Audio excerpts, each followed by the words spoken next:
Hello everyone, TimeToGrind here, and today I wanted to talk about the recent Steam controversy. And if you've been following my channel or just Steam in general, you've probably noticed that Steam has been getting themselves into the same type of controversy time and time again, and it just has to do with what type of games they allow on their platform. Because if you look back 2 years ago, Steam did not allow pretty much pornographic games on their site. Obviously, you could have like nudity scenes and sex scenes in AAA title games like The Witcher and stuff like that, but they didn't allow the type of pornographic games like you could say like visual novels or other things like that. They just didn't allow them on their site. And then there was a lot of kind of controversy that happened with, well, why are you allowing stuff with AAA title games but not stuff like this? And Valve recently changed their kind of stance on it, saying that that stuff would be allowed, but they're kind of trying to take a approach where they're not setting specific guidelines. They're trying to just be like, okay, we'll allow it, but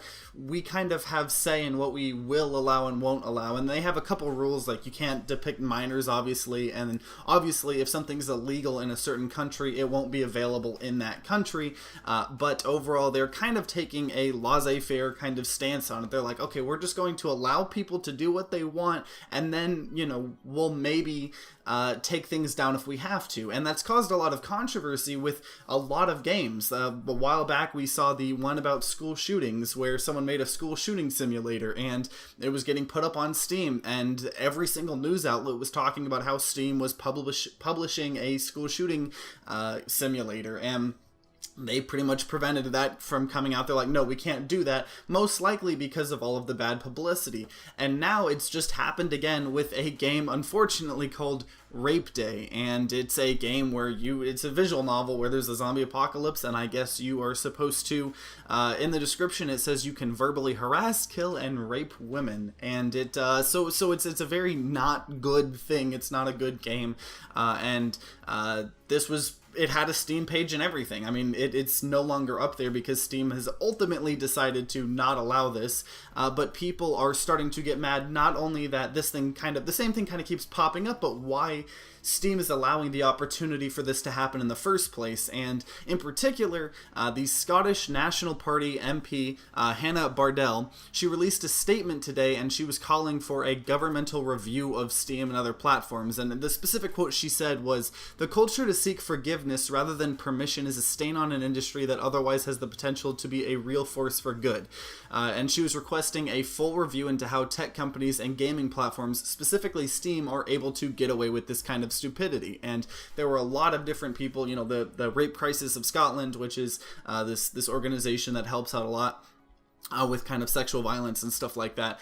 They had a lot to say about it as well. But pretty much people are mad that obviously this was allowed to pop up on Steam. And particularly, it's one thing if something, you know, kind of slips through the cracks and, you know, Steam's like, oh, sorry, you know, this slipped through the cracks, it shouldn't have been allowed. But the thing is it didn't really slip through the cracks technically because of how, you know, laissez-faire, I'm probably mispronouncing that, but the way Steam's policy has been, which is kind of just, we'll allow whatever, but maybe we have to take some things down sometimes, people aren't really okay with that because they're not giving specific guidelines, and it allows things like this to not only slip through the cracks, but just be perfectly allowed. And this type of thing is just going to keep on happening if Valve refuses to set more strict guidelines. And I know one of the hard things about, you know, setting guidelines is when you set guidelines, people can really abuse that, and they can be like, well, you're allowing this but not this, or they know exactly how far they can push your limits, and they can still kind of get away with a lot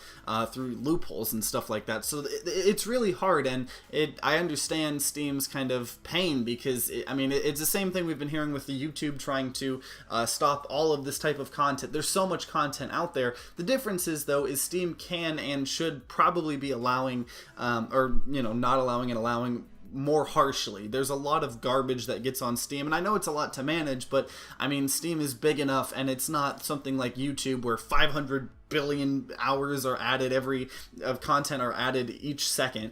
You know, Steam, I mean, not every single indie publisher, it shouldn't necessarily be super easy for something like this to happen. And I agree personally. And there's a whole conversation about free speech and stuff like that, but one thing I want to bring up, obviously this has nothing to do with free speech because free speech doesn't prevent companies from allowing things to happen on their platform. So by Steam not allowing this game, it's not breaking free speech. I've seen that argument thrown around a lot. That's not a thing. That's not an argument. And overall, I'd say most people kind of agree that this game, at the very least, it wasn't like trying to do good. It was just trying to probably push as many buttons as it can to get as much publicity as possible. They probably knew they were going to get taken down from Steam, and they were probably just wanting to see how far they could possibly go and if Steam would allow it. And I'm sure they'll find a way to sell it on their own site or something, and then it'll make more money than it did before because of all the backlash around it, and it's just getting free publicity through outrage publicity. But it's definitely not looking good on Steam. And before the school shooting simulator, that looked really bad. I mean, it was insanely bad, almost as bad of a controversy. But with something like this, with a game like Rape Day, where, I mean, there was an official Steam page talking about Rape Day and how you could verbally harass, kill, and rape women, and it's really, really bad. And the fact that something like that was just not only slipped through the cracks, but was just allowed by Valve, because Valve is like, yeah, we'll allow pretty much almost anything, we just might have to take things down. People are like, okay, well, we need to set some guidelines here. And overall, that's kind of the controversy Steam has been in. And there's not too much to talk about this story besides all that, but I would definitely love to hear your guys' opinions. If you have any, let me know in the comments down below. Do you personally think this should have been allowed on Steam? Do you think Steam should just have more stricter guidelines? What do you guys think? Let me know, comments down below. And if you enjoyed this video, then consider leaving a like down below and subscribing to see more content. New videos come out every week. And like always, guys, I hope you guys have a great rest of the day.